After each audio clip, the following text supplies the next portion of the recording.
Hello, everyone, and welcome to another episode of Gay Men Going Deeper. This is a podcast where we talk about personal development, mental health, and sexuality. Your hosts today are Matt Landsiedel, Calan Breckon, and myself, Michael DiIorio. Collectively, we have over 40 years of experience in the personal development world, and if this is your first time listening to us, we want to welcome you to the show. We each have our own coaching practice, and in this podcast, we're giving away all of our best stuff. Today's episode, we're going to be talking about navigating difficult conversations. We're going to be answering these questions in particular. What is an example of a difficult conversation you've had, and how did you approach it? How has vulnerability strengthened your relationships? And then what tips can you share for anyone who has to have a difficult conversation? Reminder for everyone out there that we will be continuing this discussion in the last Thursday of the month in the Gay Men's Brotherhood Zoom Hangout. This is where we give you guys a chance to share your own thoughts on the topics that we discuss here on the podcast. So to find us, go to the Gay Men's Brotherhood Facebook group and check out the events tab to RSVP. We've got 2 times for you to choose from. Reminder, guys, this podcast and YouTube channel is listener and viewer supported. So if you enjoy what we're creating, you can support us by heading over to our Patreon page and contributing to the show. You can also subscribe to get early access to episodes on Apple Podcasts. All of your support helps us to continue making content for you and supporting our community. So we thank you in advance. Also, please check out our new attachment style quiz in the show notes to find out what your attachment style is, and then we'll send you an email where we give you a free report on it. Okay, before we jump in, we want to start, as we always do, with a review from one of our viewers. This one comes from Christopher Aureta on YouTube and on the episode on masturbation. And he said, "A brilliant, lucid, enlightening, and liberating discussion between the two of you. What an important topic to explore. On a more personal note, your channel helps me to grow in self-understanding and joy. So thank you." And we want to thank you, Christopher, for that comment.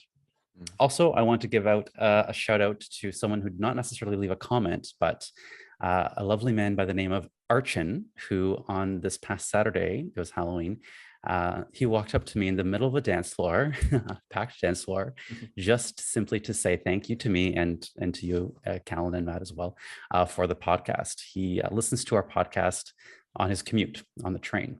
And so he said that he listens to it on his train commute. It's part of his day, and we have helped him grow in so many ways. So Archin, thank you so much for having the courage to walk up to me on a dance floor in costume nonetheless, and say thank you. We had a really big hugging moment on the dance floor. I'm sure everybody was wondering what the hell was going on. So yeah, I just want to say thank you to him as well. Aww, I know, right? I love that.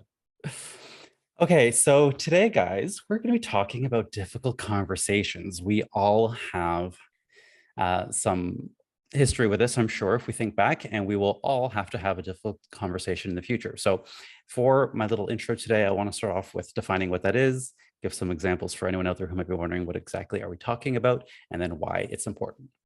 Okay, so the way I define a difficult conversation is any conversation where when you think about having it, it brings up discomfort in you. It makes you feel uncomfortable.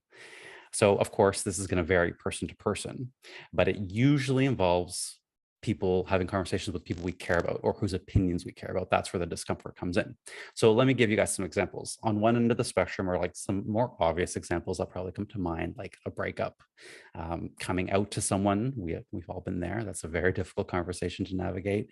Any kind of conflict with someone that we love can be hard, or just giving bad news to someone. But there's that, and we're going to talk about that. But then there's also those everyday examples of different conversations that we run into. So some examples I have on this category are telling that super sweet guy that is super nice on paper that you're just not feeling any chemistry and that you don't want to see him anymore. Okay. Oftentimes people just ghost, and I don't agree with that. So having that conversation is really hard. Telling your family, your mom and dad or loved ones, that you won't be making it home for the holidays this year. Another example is when your friend says, "I want your honest opinion on this," and you know they're not going to like it, but you want to give them the honest opinion anyway. So generally speaking, a lot of conversations that I think people find difficult are saying no That can be very hard for people. That's a difficult conversation. Setting a boundary or maintaining a boundary, if a boundary's been violated, can be a very difficult conversation to have. Apologizing can be a very difficult conversation to have, or simply just telling the truth. All of these are examples of difficult conversations. So hopefully that stimulates you guys into thinking, okay, yeah, this is maybe a topic that I do need some help with. So why are we dedicating an entire episode to this? I really liked this topic because there's a trend that I've noticed recently, and it kind of came to me as we were discussing ideas. So with my own one-on-one coaching, and even within the Healing Your Shame group workshops that we're facilitating, it's great to have these guys have these aha moments and moments of clarity, and they make these significant mindset shifts, and that's all lovely. But as soon as it comes to having to communicate with someone that they love, it sends them into a mental and emotional tailspin. As soon as we get to the part of our coaching where, okay, now is the time where you're going to, the action item is for you to talk to someone, to communicate with someone, it's like everything just goes out the window. People know what they need to do intellectually, but the actual conversation itself sends them into a panic. This happens all the time. So it got me thinking. I was dissecting it, and here's what I've come up with. Happens to me too, by the way. I'm not infallible. At the core, what makes a conversation difficult is that it puts us in a vulnerable situation. And the way I'm defining vulnerability is opening ourselves to emotional exposure, using Brene Brown's definition here of vulnerability. So when it opens us up to emotional exposure, it brings up a lot of negative emotions. And then communicating with someone when these emotions are present is very difficult. Either they take over completely, that's me, or it's just hard to navigate conversations when we're feeling all these negative emotions coming at us. So that oftentimes, though, that one conversation, that one difficult conversation is the one thing standing in the way between you and inner peace, between you and a deeper connection with somebody, between you and your goals even. And so that's why I think this topic is super important, and why we're going to be sharing with you our experiences today. Really, we were talking about having difficult conversations, which is about how we navigate our emotional response during these conversations, during and before, and even after. Okay, so to get the most out of today's episode, I want you, viewer, listener, to have an example in your mind that you can think of. I've given you guys a whole bunch of ideas. So think of either a conversation, a difficult conversation you've had in the past, whether it went well or not, or perhaps maybe one that you know deep down, oh yeah, I know I need to have this difficult conversation, but I'm just not having it. And then I want you to think about that and use whatever we're saying here today. We're going to share our own experiences, but use that in your own, how it applies to you. Keeping in mind that for difficult conversations, we tend to trigger our trauma response. So that's fight, flight, freeze, and fawn. Quickly, I'm just going to go over what that might look like in a difficult conversation. So, and I'll definitely share some of mine with you, and I'm sure Matt and Calan will do the same. So when you're looking at the fight, that's going to look like criticizing and defending the other, or defending yourself or criticizing the other person. If it's a flight response, you're likely to just avoid the conversation, try to put it off, want to run away, not have it at all. If it's a freeze response, then in the midst of that conversation, you'll find yourself shutting down from the conversation, withdrawing completely, stonewalling, being completely unresponsive. And then if you're having a fawn response, what that might look like is people pleasing your way out of it, trying to be overly appeasing, overly apologetic, just to make it end, just to make it go away. So you say, sorry, you say, yeah, sorry, just because you want that to go away. Okay. So those are some common responses to difficult conversations. So now we can jump into the first question. What is an example of a difficult conversation you've had, and how did you approach it? So again, guys, maybe if you can share what of your 4 Fs that you normally would do, or that you have done. Okay. Fight, always fight. Calan, you go first. I'm like, oh, you fucking coming for me? Like, I'm always, because that's how I learned growing up, that anything was going to move or shift or change. It was always just like, okay, well, I'm the only one who's willing to show up for me, so I have to fight. And so that was always my default mode. What about you, Matt? Oh, we're not answering the Are we question? doing the whole Yeah, share? yeah. Answer the And answer example the and then how question. you approached it. Yeah. Okay, she's pretty today. It's fine. So I did not want to go first because I couldn't think of one, but then I thought of many of them as you were talking, Michael. I was like, oh yeah, that one. Or, oh yeah, that one. I can't say specifically how I specifically approached it. I know that I have a process when I know I need to have the difficult conversation, but I also want to acknowledge that there is two parts to this. There's having the difficult conversation that you are mentally and emotionally and physically prepared for, that you've like gotten ready to have. And then there's the one that somebody springs on you that you did not know was coming, which are two very different things. And the second one is when I tend to jump more into the fight because I'm being like, I feel sometimes like I'm being ambushed by it. Which I think is a tactic sometimes by people who are having difficult conversations. They don't give the other party the space that they might need in order to mentally prepare for that conversation. So it's like every time somebody's like, oh, we need to have a conversation, it's like, oh, now all the bad things go. But it's like, okay, give them a little tidbit of being like, okay, I need to have a conversation around this topic. Not right now, but I just wanted to give you that information so that you could think about things that we might need to talk about. And then like we can come back and talk about it. But that's usually not how they're done. It's usually like, so I need to have a conversation. This is not working out. And then the person's blindsided. So I just want to acknowledge that there are those two sides to it. But when I'm the person being the one who needs to have the difficult conversation, first of all, I usually pretend it doesn't need to happen and I ignore it. And I'm like, la, la, la, la, la. It's fine. It'll blow over. Because I really don't like having it just like anybody else. But then when there's the ones that I'm like, no, I really, really need to do this.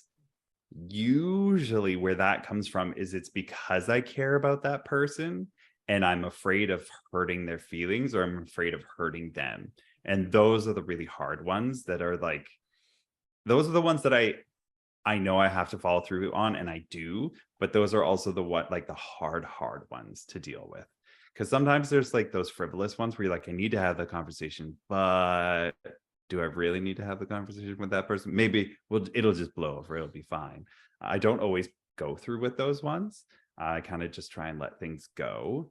But with the hard ones, I remember kind of specifically, there was somebody I was dating here in Toronto, and one of the loveliest people, still one of the loveliest people I know, just like so bubbly and energetic, and just like this is like their personality. That's what I was so attracted to. Like they're just such a great person. And so when things ended up not kind of working out, and the way that it was handled from I guess my side, because I didn't communicate some things that I maybe should have, but also this other person is really awful at communicating, like doesn't respond to text messages for like days and weeks, like that kind of stuff. And so I know that communication is not one of their strong things. That I was like, okay, well, if this is happening to us, we need to have a conversation, because this is obviously part of your routine or part of your thing, that if we can move through this, maybe it'll help you move through this in the future, so that, I need to bring this up. And I remember whenever I prepare for a conversation like that, I'm always like, okay, I need to get through all the anger and all the shit first, because I can't bring that to the conversation. And so I do my best at kind of unpacking all the things I need to do. Sometimes I write like a letter of anger to that person to like really let it rip, because then that kind of gets that out.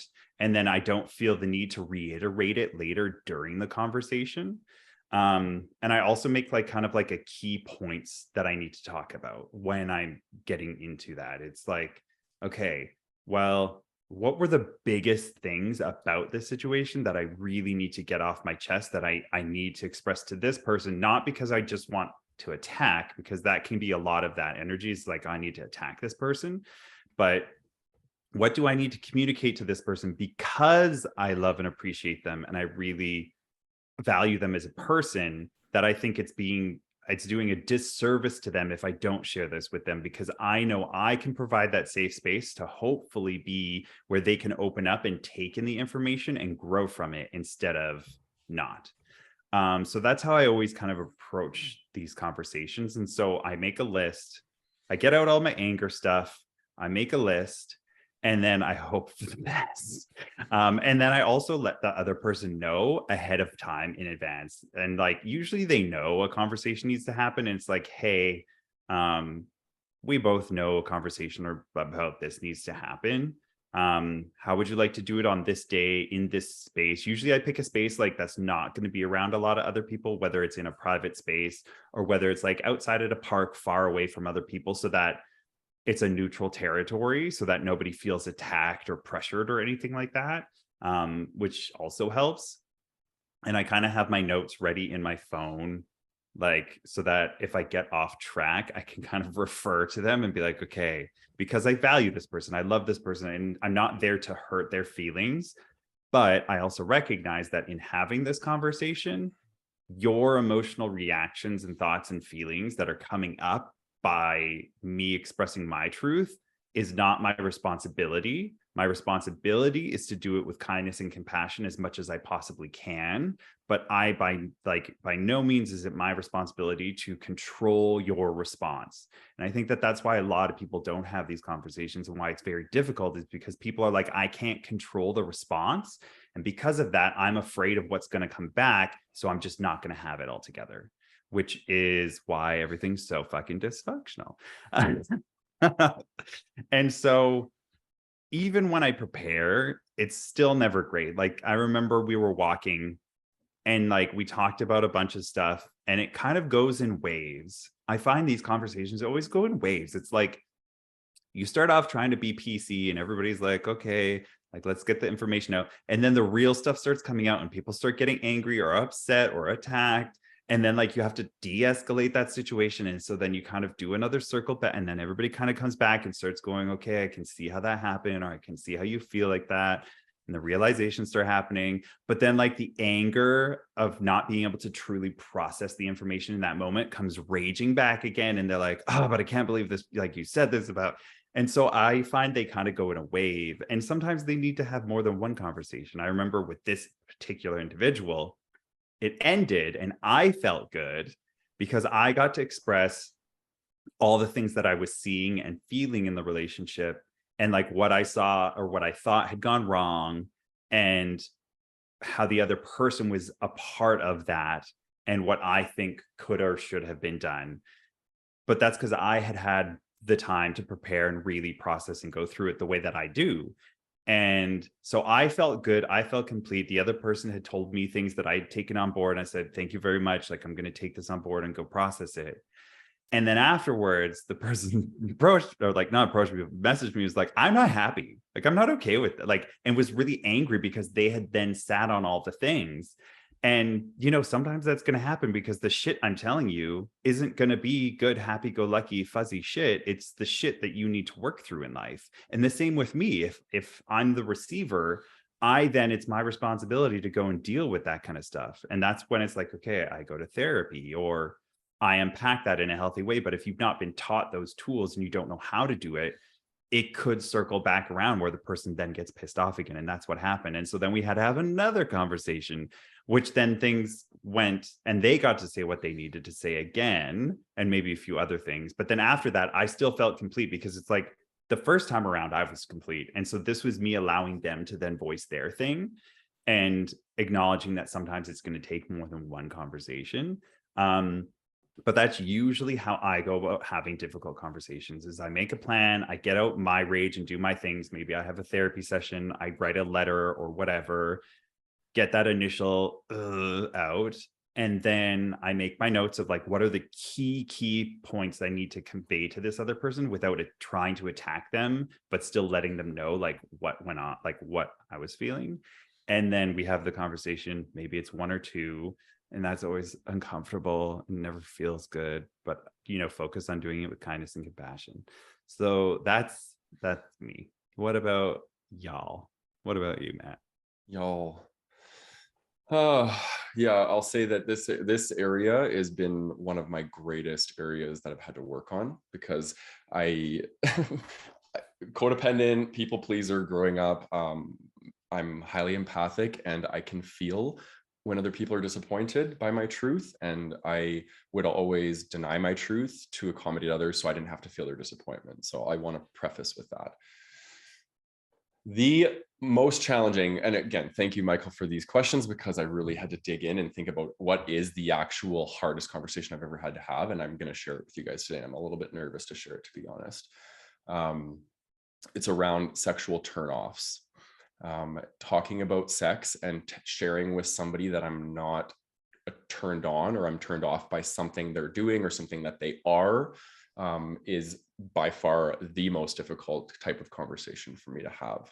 So this story has two heads to it, and I want to share both of them. So I'm not sure which one. I'll start with the very beginning. Okay, so one of my past sexual partners, I was in a long-term relationship with him, and there was, well, actually, I'm gonna go back a little bit, because I have sensory processing sensitivity, which means that I have pretty much all my senses are heightened, including my sense of smell. Okay, so that is very important to understand about the direction I'm taking this conversation.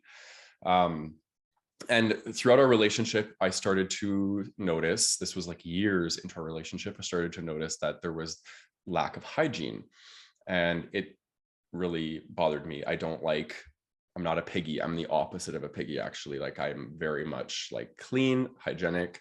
And so this started to happen, and I started to be very turned off sexually. I lost attraction to my partner.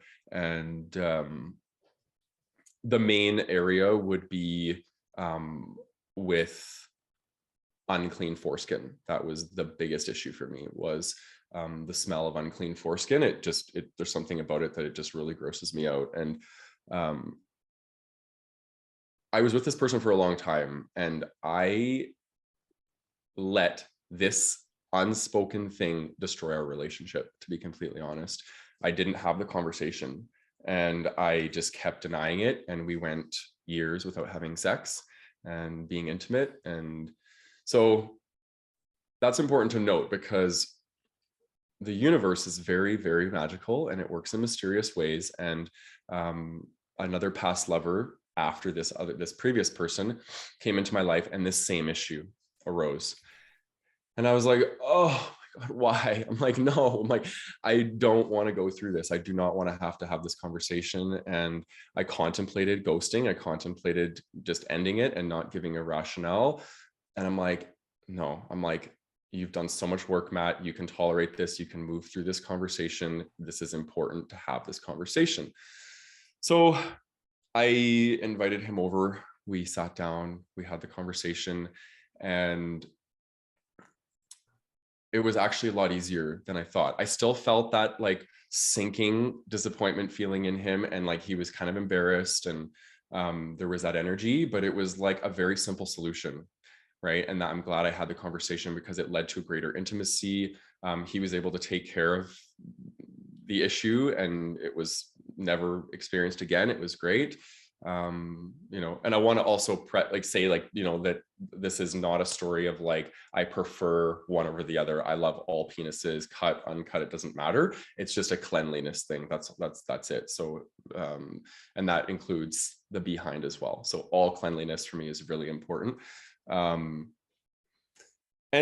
yeah, I think the biggest thing that I noticed in the conversation is I had to just be willing to get into that energy of like super uncomfortable. And I just voiced it. I was like, this conversation is going to make me really uncomfortable, and it might make you uncomfortable. And I just let, and to what you were saying, Calan, I'm like, I find that it's like, it was really hard for me to like, just to give him a heads up, be like, hey, like, I want to talk to you about like a sexual turnoff I'm having about you. Can we do it on Wednesday? Right? Like, I couldn't do that in this case. Like, it had to come like out of left field.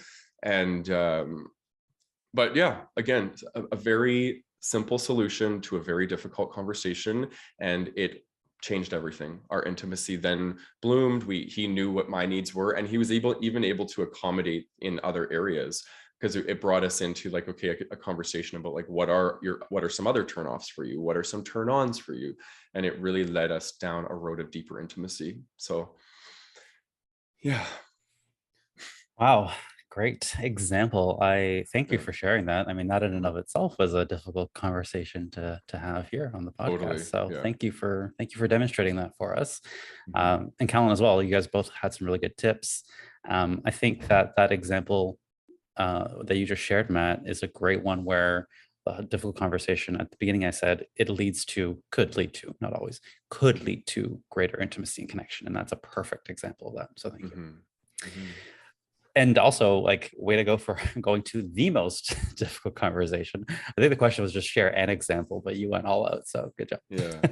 I contemplate, I'm like, do I share this? Is it appropriate? But for me, it was, because it is a very big deal for me. And I think a lot of people can learn from that, because Yeah. how often are we ghosting people because of sexual turnoffs, when it's like, we can move into having the conversation. And obviously, if it's something that can't be changed, that's where it becomes even more difficult. Like, if you don't like something that is an attribute of somebody's that they can't change physically, then it's like, okay, how do we navigate that? But in this case, it could be changed, and I thought it was important to talk about it.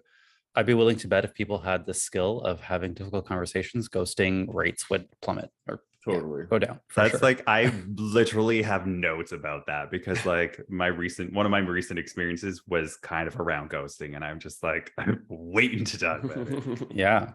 Yeah. So anyone out there who doesn't want to ghost or be ghosted, listen to this and send this maybe to someone who might need it. Okay. Yes. So in my example, I'm going to come at it from the example that I have the most experience with recently, which is my own relationship. Most of my difficult conversations these days are in the space of my romantic relationship. I will say as well, it's an area that another reason I chose this topic I want to talk about is not only because I see a lot of guys struggle with it, but also because I myself have struggled with it in various ways in my whole life. So for me these days, it's coming up sort of in these difficult conversations with relationships. So, and navigating conflict specifically. And I have permission to share this story. So the example that I'm going to give was with my partner. We have been on this podcast before talking about how the biggest issue that we experience is our communication skills. We communicate very differently. We have completely different needs. We see the world in very different ways, which can make communicating very, very hard. So one of the examples I'm going to share, this I think was maybe a couple of years ago, as we were coming out of COVID. It was the first, we're a COVID relationship. So we got together during the pandemic and we had like a long time, just the two of us. One of the first times that we went out to a nightclub, and it was the first time that we're going to be in a nightclub situation. I am very much comfortable in these situations. I'm in my element. I love it. I've been going to gay bars for years. I'm having a great time. Not so much for him. He's coming at it from a very different history, very different experience. So it was our first time together, being together in this big gay setting. I was excited and looking forward to it and having fun with my friends. And, he was there. So while we're at the event, we walk in and, it's the first little bit and I can sense his tension. I can just sense something's off with him. Right. And I want to just have a good time. I want to dance and have a good time with my friends. And I could see him kind of like mentally unraveling, or he just wasn't there. And so in the moment, I was like, okay, we need to talk about this. But the natural, or I shouldn't say natural. My automatic response typically would be like, tough shit. I'm gonna have a good time. Good luck. That's what I would have done like years ago. But in this case, I was like, okay, no, Michael, like I could just simply like have a difficult conversation. And in this case, the difficult conversation is not only just the space that we're in, like we're at a nightclub, but also like, what, like asking him what's going on, what's happening here, like why are you being like this, which is what I wanted to say. So I had two minds about it. Part of me was like, you're ruining the mood. Why are you being like this? Why can't you just like chill out and have fun? Notice the judgment and the criticism and the blame, right? And those thoughts. Why are you being like this? Why are you blah, blah, blah, blah. It's very judgy, criticizing. In this particular instance, I did not go with that option. I can't say I always make that choice, but in this particular instance, luckily, I went with another option. So instead, I said, okay, I need to just look at it from his point of view, right? He's not who I am. He doesn't have the same history. He's allowed to have his own feelings. He's allowed to have his own experience in this situation. Even though I'm perfectly comfortable and I want to have fun, he's perfectly okay not to. So instead of saying, why is he acting like this? I'd say, okay, he looks like he's scared. He looks like he's uncomfortable. I wonder why. I wonder what's causing this. And then instead of, why can't he just chill out? Changing it to, how could I help him chill out a little bit? So notice how this is a little bit more curious, and it's more an attempt of understanding where he's coming from. So again, fortunately, in that moment, I went with option two. And I want to underline for everyone, I don't always go with option two. This is a hard thing for me. This is a good example, but I have many examples where I did not make the right choice necessarily. So I took him aside, took him to the bar, somewhere quiet where there was nobody around. And I said, what's going on? How are you feeling? And he kind of glazed over. He's like, no, I'm fine. And I said, listen, I know you're not fine. I can see you wear your emotions on your face. You're not fine. What's going on? So eventually he told me, what his situation was. And by the way, that on his part was an act of great vulnerability on his part. He didn't have to do that. He could have just said, I'm fine, don't worry about it. But I want to give him kudos too for actually letting me in. So we talked it out as much as we can, and I supported him as much as we can in that moment. But that talk helped him ease up a bit. And the irony, of course, is he did chill out a little bit and we did have fun. It was a win-win. And all it took, again, was having that little conversation to, like, instead of judging and criticizing him, just saying, hey, what's going on? How can I help you? Just that little thing. So it's a really good example of how I made that choice, the right choice in that case, not to judge and criticize and disconnect. I made the choice to connect.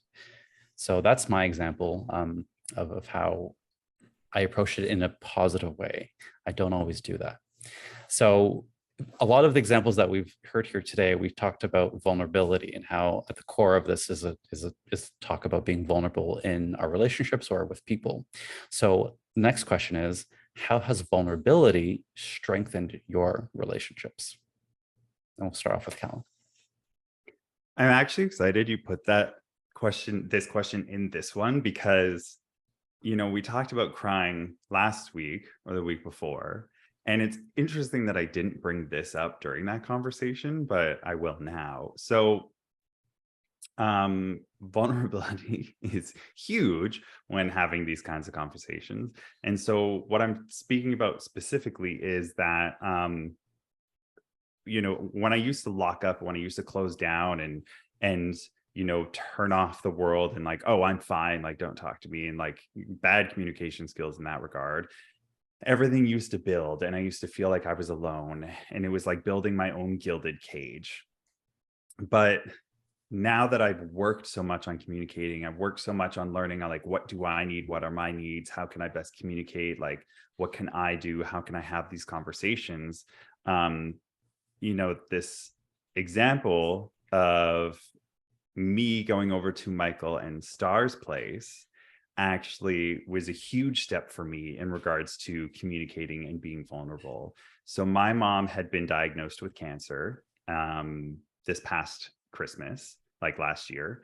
And I was stuck not stuck, but I couldn't afford to go back and see her. And I was in Toronto, and it was kind of a blind side.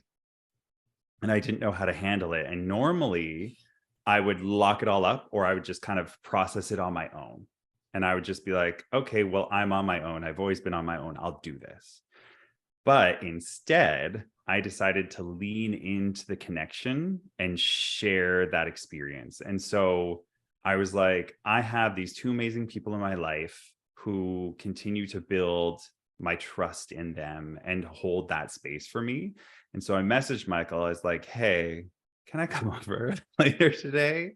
And I didn't really give him too many details. I was just like, I really need this as a friend. And he's like, yeah, of course, no problem. And so I went over, and then like almost immediately, I just like, as telling and sharing what had happened that day, and just like immediately burst out into tears. And like Star was like right there with the hugs, and like Michael was right there with the tissues. And like, it was the first time in my life that I had chosen to have that experience. And I'm so glad that I did, because like it was definitely a healing experience in me in regards to communication, in regards to building trust, in regards to all these things that I used to lock up and hide away. But that has taken years of building up to getting back to a place where I can do that, because I never could have done that before, because I couldn't do that as a child, even with my own parents. So like, how can I do that with other people? And so being able to be in that space and be vulnerable, and not only just like be vulnerable and like share something that really, happened, but also to then cry in front of other people. I never used to do. Like that was like a big no in my mind. And so that experience brought me closer together with Michael and Star. And I remember in that moment being like, oh, okay. There are people in the world who can hold that space and who can be your friends and who can still love you and like won't judge you and all that. And it opened me up to then being able to do that with other people eventually. Like there's been no reason for that to come around now, but now I have like this opening in that space where it used to be like, oh, I can never do that. Whereas now I look at relationships, I'm like, I'm excited about the process of being in relationship with other people, because when you get to experience those things, it means that you're building more, I don't know, relational strength and like vulnerability and all the good juicy stuff about relationships into it. And so for me, I'm like, now I'm excited to have those experiences with others, because now I'm like, oh, that felt so good. And like, I didn't have to feel guilty about it. I guess there's this weird thing of like, I felt guilty about like putting the burden on people, because like maybe that's how I felt with that experience I had with my best friend when I cried and she didn't know how to handle it. It was like this guilt that I then had of putting this burden on somebody. But for Michael and Star to be able to just hold me in that and just be like, cool, yeah, because they're not taking on my stuff, but they're still being empathetic and caring about it. You know, that vulnerability really helped for me strengthen that relationship that we have. So I want to thank you, Michael, for being a part of that. And Thank you for opening yourself up to it. yeah, Yeah, and you did the work. yeah, but that's the thing too, is I had to choose to do the work, Yeah. and it's very much helped me in relation and processing relationships, and showed me that, oh no, this does exist out in the world. So Yeah. yeah, being And it goes back vulnerable. to the trust. We did a couple episodes on trust a few episodes back, right? What builds trust? That is a great example. Yeah, exactly. So that's my story on vulnerability and strengthening relationships. What about you, Matt? I want to just comment on what you just shared, because I've noticed a softening in you, and I think it started at that time with your mom getting diagnosed with cancer, and then that was a pretty big thing, and then I've noticed just this real softening occurring in you since then. So it's beautiful. Thank you. Yeah. I was trying to think about how to answer this question, if I wanted to go platonic or romantic, but I think I'm going to answer both. So I've talked about, in previous episodes, that I'm demisexual, and for me, vulnerability is my special sauce. I love it. It's, it arouses me, believe it or not. Like, a guy can send me a dirty picture and I actually won't have a physical response, like I get an erection, but if a guy is expressive and vulnerable with me, like I will get an erection. So it's just really interesting how vulnerability, emotional expression is like everything for me. You know what I mean?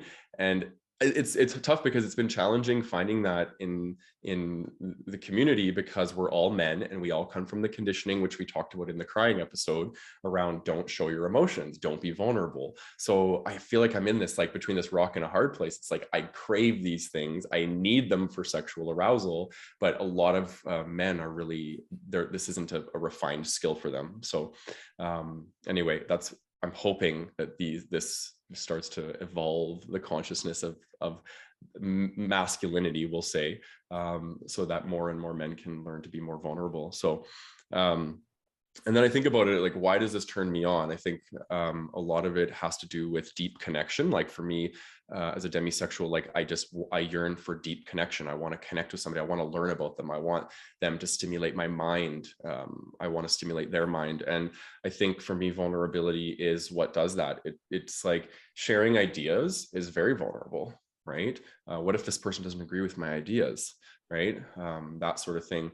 And when we do that and we're willing to put ourselves out there, for me, there's just something really yummy about it. And so I would say trust. So I know that the person won't hold back and hide themselves from me, is a big part of it. And I think for me, intimacy is exactly that, letting somebody in to see me, and then somebody else letting me in to see them. That for me is really, really beautiful. So and then I just wrote down humility is something that's really sexy. Like I love a guy that's humble. There's something about that. It's very attractive. And for me, there's many ways to experience and be humble, but I think a man that's willing to share his fears and his insecurities is a big part of that for me. So again, another thing that arouses me is if a guy's willing to go to those places and talk about those things, because oftentimes we harbor those things. We don't share those things because it can be ammunition for somebody maybe on the narcissistic spectrum, right? They learn what your vulnerabilities are and they can come at you with those. But so again, you're putting a lot of trust in somebody when you're sharing your fears and insecurities. So that's one side of it. That's kind of a more on the romantic side. And then on the platonic side, I had an interesting experience with my father about a year ago. I was doing a lot of work on like father wounding at this time. This was about a year ago. And I think I might have even shared this in a previous episode, but I sat down with my dad. Well, first of all, my coach at the time told me to write some stuff down. And it was like things I notice about our relationship and be very vulnerable, things that I want to apologize for, and things I appreciate about him. And I wrote like big lists like of these things. And my homework from my coach was to sit down with my father and talk about and just read this to him. And it was really powerful. Like my father, I've seen him cry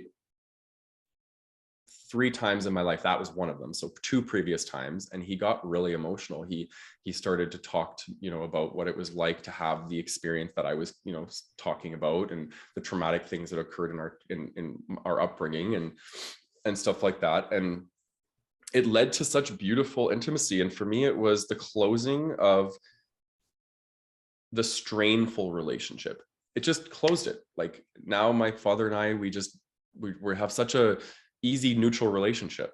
Like that doesn't mean that there's not like still stuff that comes up or whatever, but I had a real hard time moving towards my dad most of my life. Like I just couldn't let him in, and I felt like he couldn't let me in. And that conversation just shifted that. Something really changed. And so it was my vulnerability and my willingness to have that difficult conversation with him that led to his heart just completely opening, my heart completely opening. A beautiful healing took place. And now we have, it's like, it almost feels like a nice rhythm. Like we just get it. Like he shows up for me, I show up for him. We give each other space. Our space isn't misconstrued as like he's abandoning me or he's not interested in me. It's just there, and it just happens. So, yeah, that was a huge pivotal turning point in my relationship with my father. And I'm very glad that I took the risk to have that difficult conversation, because it paid off huge. Yeah.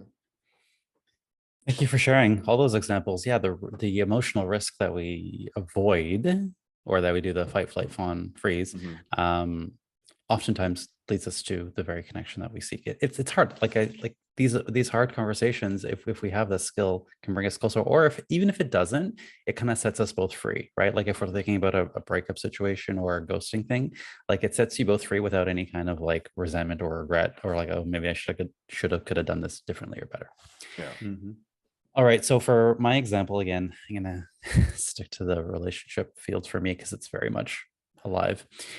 So normally I've talked about how vulnerability in the sense of like sharing my wants, because similar to Matt, I very much have a people pleaser history that still likes to come up from time to time. And so a lot of the vulnerability at the beginning was about sharing what I want and my own needs and desires, and at the risk of being rejected. So that's kind of where I've done it in the past. Today, I'm going to take things a little bit differently, sort of the next phase of that, where I've seen vulnerability for myself strengthen my relationship, is that the forgiveness piece. I used to hate apologizing. Very much pride, very much my ego. I would not want to admit wrongdoing, probably because my conflict response was similar. It was a fight. It was criticize and defend. Here's all the ways I'm right. Here's all the ways you're wrong. And I'm going to just keep coming at you until you break down. But where does that leave me? So what? I'm right. We've completely disconnected, right? It does not leave us any closer together. It does not lead us anywhere. So my learning over the last couple of years has been to be the first to apologize. And let me tell you, not only has it changed our relationship, it's so much just, it's better for me. Like it just makes like I'm lighter because of it. So my partner would agree that in about 95% of the time these days, I'm the first one to reach out to repair a rupture. Which I cannot believe that I'm saying that, because I would never do that normally. And keep in mind, I don't really want to. It's not like I'm excited to do it. But every time we do have that kind of rupture in the relationship, usually I'm the first to be like, okay, fuck. Okay, here's where I went wrong, or here's where we went wrong. I want to make this better. I want to move it forward. We're both stubborn people. I'm very stubborn by nature. So is he. We both love being right, and we both love to tell each other how we're right and the other person's wrong. So it could make communicating very challenging. So again, but what's the cost, right? We've gone down that road and we've had, conflict, and at what cost? We end up making things worse. We end up rupturing things even more. Someone has to be the one to make the first move, to extend that first olive branch. Someone's got to do it. That is very vulnerable. It kind of, to me, my thought process at the time was, well, then I'm admitting that I'm wrong, and I would never want to do that again. Very much my ego, very prideful. But I've learned to, if ultimately what I want is connection, and ultimately what I want is intimacy, then I got to just put that away. Just put that away and at least make that first step. So being the first to apologize, or even actually, I shouldn't even say apologize, just being the first to reach out has been a very uncomfortable thing to do. I feel like, it's just putting the tail between my legs, but I reframed it to say, no, if I could be, I'm just as uncomfortable being angry and like festering here on my own. The alternative sucks. So might as well just go and reach out and say, hey, listen, I'm sorry, or hey, listen, we need to talk, or whatever that might be for us in that moment. So in a conflict situation, I'd say that's how most recently I've learned to be more vulnerable and soften after coming out of these like super fight responses of criticism and defense. So yeah, I feel like we're really diving into my relationship here, guys. We don't fight all the time, I promise. We do get along. Yes, I can attest to that. But I realize that relationships do give us the container, right? Like it doesn't have to be romantic. It could be friendships or with parents, whoever. But these relationships do give us a container to practice all of these great skills. Okay, so for anyone out there who at the beginning, I said you probably have had a difficult conversation, or deep down you have to have one with someone. I want you to think about that. And now we're going to answer what tips can you share for anyone out there who has to have a difficult conversation? And I will say we've already given some great tips, all of us. So what else do we have to add on to the list here? Go ahead, Calan. So I shared most of mine in the first part of like, getting all the rage out, writing a letter that you don't send. It's just kind of for you to get that emotion out, making key points that you need to talk about, so that when you do sit down to have the conversation, you can like actually focus on, okay, we're getting off track. Like these are the things we need to talk about. But what we'll add on to this is that don't be the person who ghosts, especially if it's like not just a frivolous like ghosting where it's like, oh, they didn't message me back on Grindr, or like, oh, we went on a date and then they never texted back. Not like that, but like if you've invested time, it's been more than a couple dates, it's been more than a couple weeks, it's whatever that looks like. I'm using like the relationship example, but don't be that person who just ghosts and is just like, or just sent that one word, oh, we can just be friends, sorry, like we're just going to be friends. Don't do that, because then you're taking away that other person, because I've had this experience, you're taking away that other person's option to learn and grow. Well, why are you ending this? Like, why is this not working out for you? And it's and I find, and this is very judgmental and very making assumptions, but I find it's because they aren't willing to work on their stuff, or don't want to look or admit their stuff. And by them having the conversation with you, they know you're going to bring up that stuff. So they're just like, I can't do this. I don't want to do this. but you're doing a disservice to all parties in that regard, because then you're not letting yourself grow. And that shit's scary, but that's why you have to do it. That's the point of being here. Otherwise, you're just going to keep repeating the same cycle and the same things over and over and over and over again.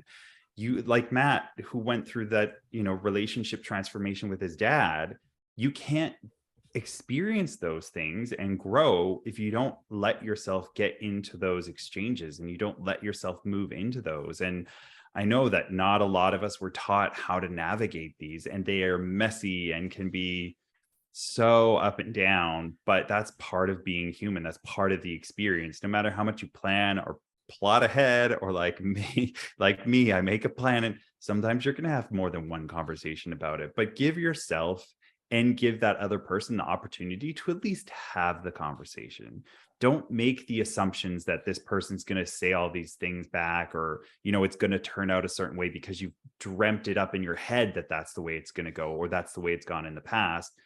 Give the other person the benefit of the doubt of like, oh, you aren't reacting the way I thought you were going to react. Because you don't know, each individual human is their own unique self, is going to react differently than anybody else.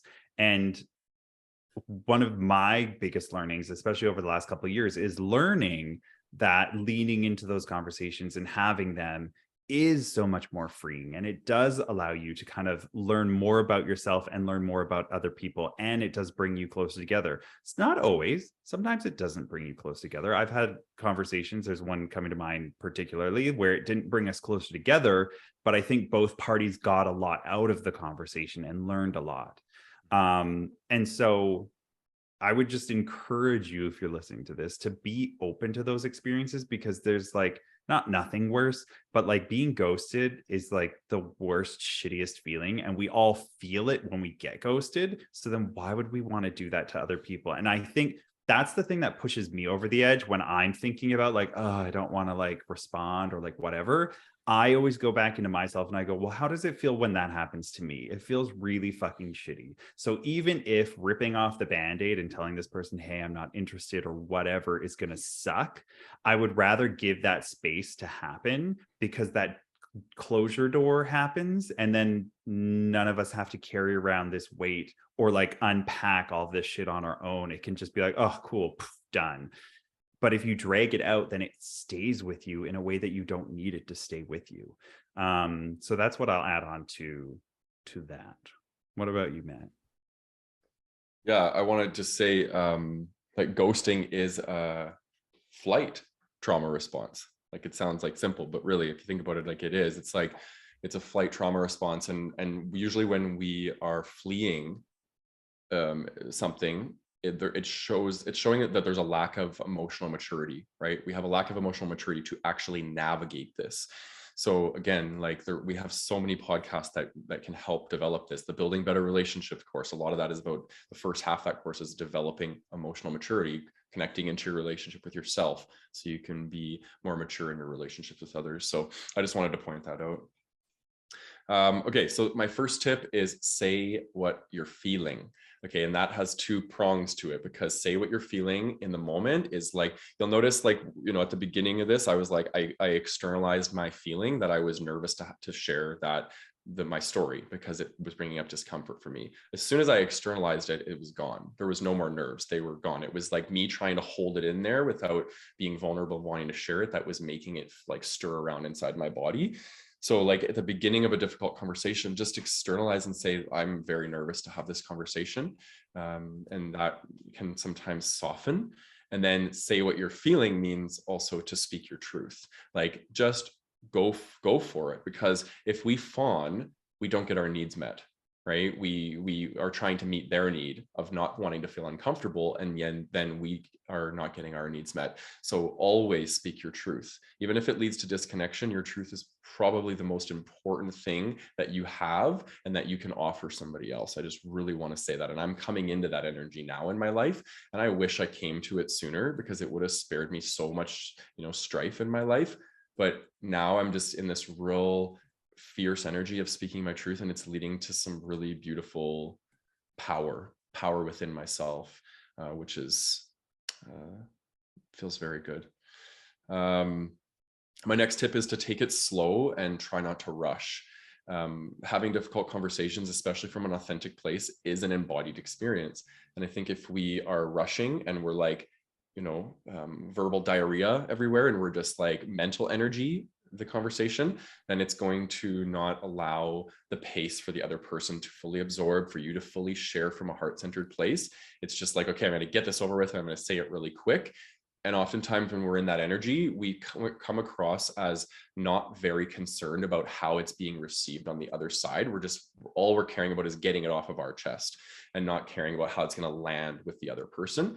So when we slow down, we hold space. We're really holding a beautiful space for what is coming out of our mouth to then therefore land in the other person, and they can receive it. And again, I always look at relationships as two nervous systems. That's really what it is. Where two nervous systems are coming together and trying to work out, how to coexist. And the slower, more space we give our nervous system, the more we can connect to our authenticity, the more that we can not get dysregulated and stuff. So I always say slow down is really important. And how do we do that? Well, we breathe, right? Breath is everything. So when you're feeling overwhelmed, take a breath. When you're about to share and it feels difficult, take a breath.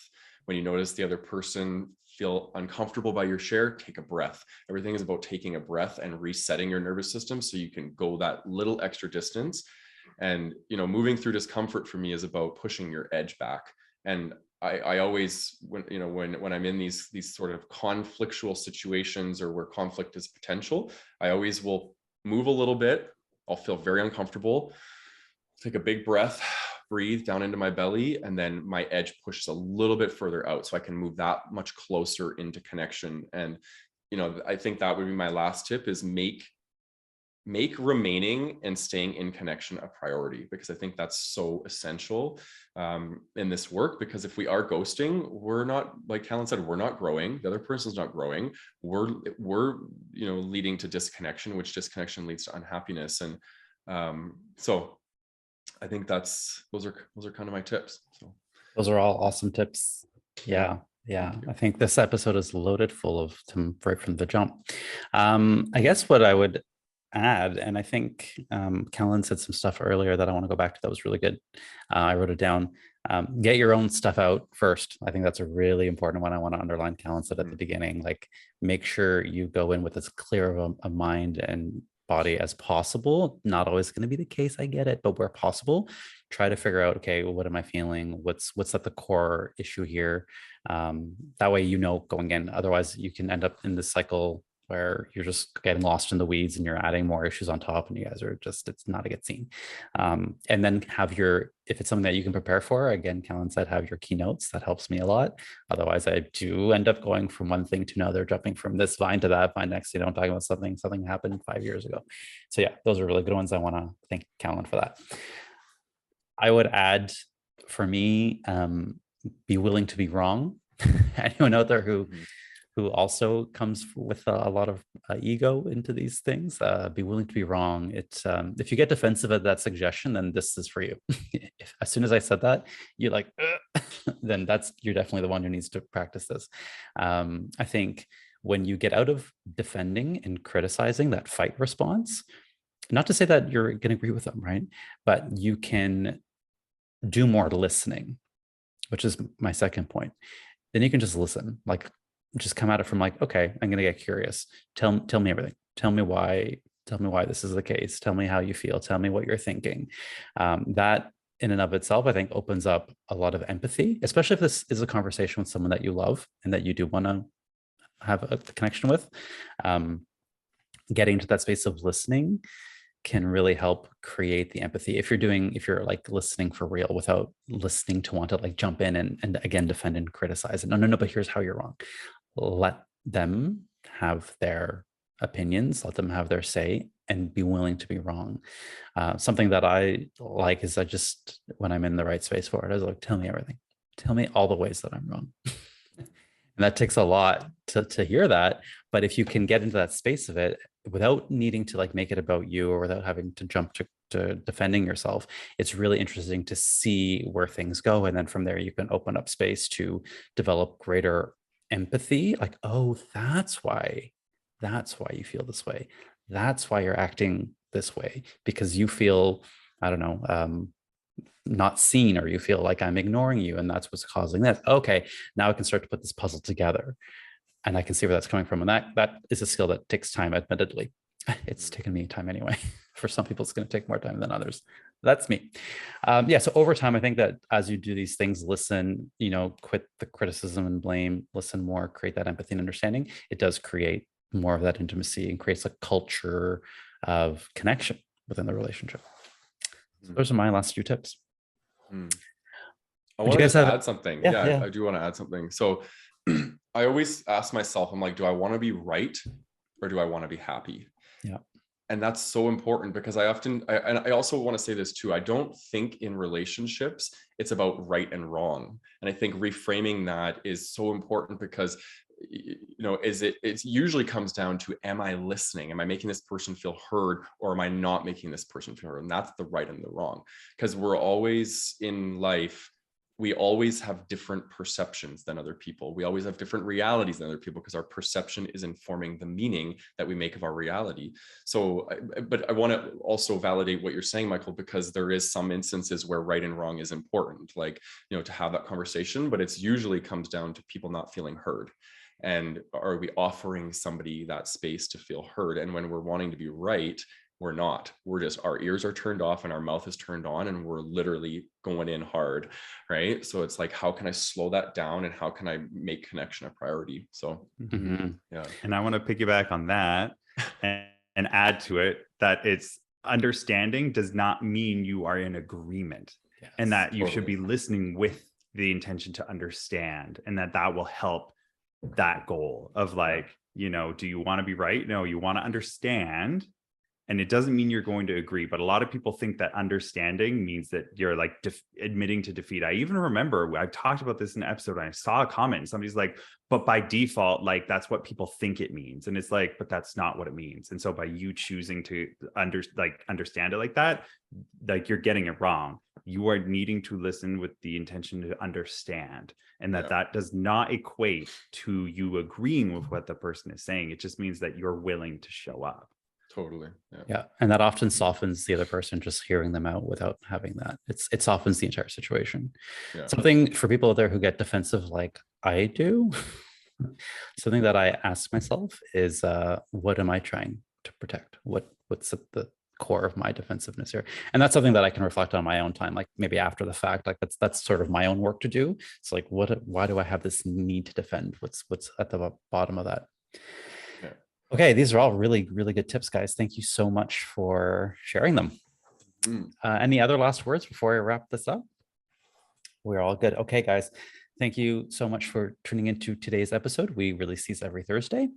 If you like what you heard today, please go ahead and give us a 5-star rating. If you're on YouTube or anywhere that we have reviews, I think Apple as well, go ahead and leave us a review. We may end up reading it on our next episode. And please check out the show notes where we have the attachment style quiz, and you can learn how you can support us in creating this content. And finally, yes, don't forget about the Gay Men's Brotherhood Zoom Hangout on the last Thursday of the month. We hope to see you there. And thanks to my beautiful co-hosts, Matt and Calan. Thanks again for sharing your wisdom. See you later, guys. Bye.